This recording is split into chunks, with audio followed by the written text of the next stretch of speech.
Hey everybody, what's up? This is Coyote's Old Iron Garage. Back again, working on the Jeep Liberty turbo diesel motor. If you missed out on it, we did a whole video on the teardown of this, so I'll put a link in the bottom. Go check it out and see the teardown if you're trying to do something like this as well. It could be helpful. Feel free to ask any questions if you have any. It's a good first start to it. So in this video, we got it all tore down. We have a lot of parts and pieces to put back on, a bunch of new things to help with the maintenance of the engine.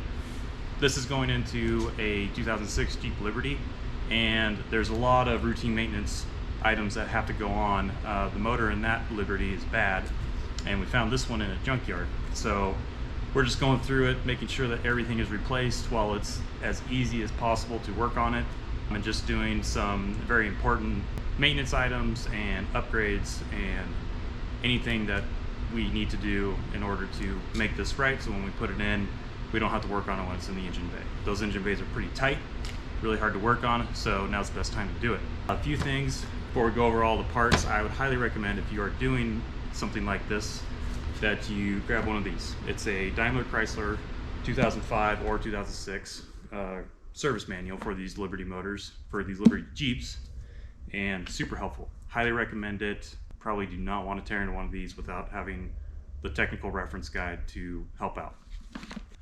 All these parts were purchased from either a place called Sasquatch Parts.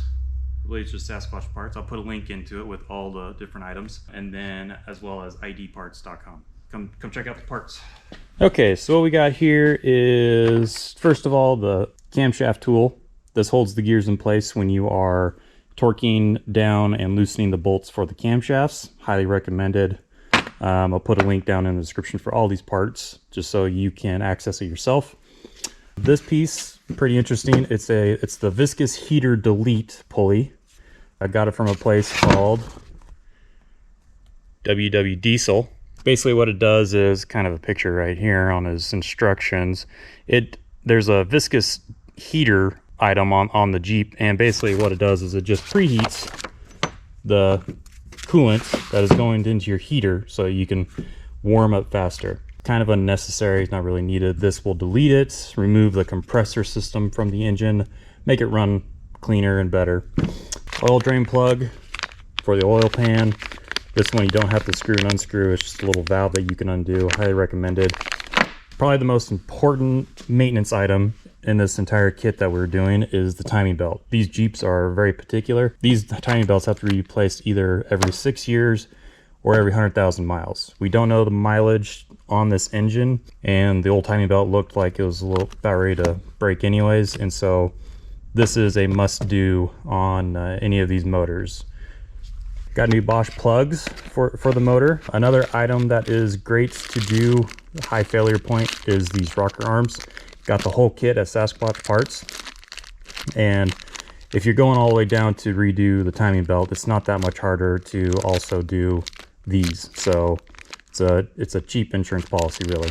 While we're in it, we also have this new water pump that we're going to put in. The kit came with a new belt tensioner, which is nice.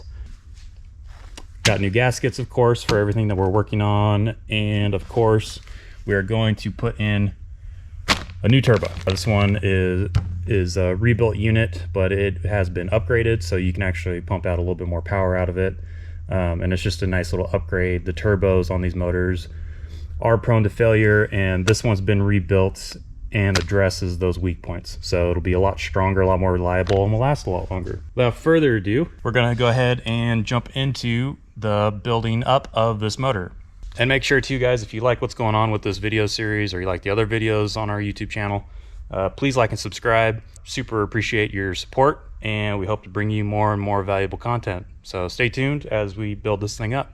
Thanks.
wraps the build on the engine. Really wasn't all that bad.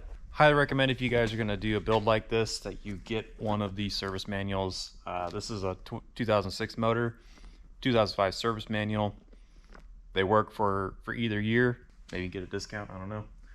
I'll try and find a link for it, put it in the description below for you to get to. But yeah, it's just a 4-cylinder engine. Overall, it's very straightforward. You just follow the steps. On this build, we put on a new head gasket, new head studs, new rocker arms, all new gaskets on the top end, the bottom end, the pistons, the rotating assembly, that all looked fine. Also, we got a new water pump while we were in there.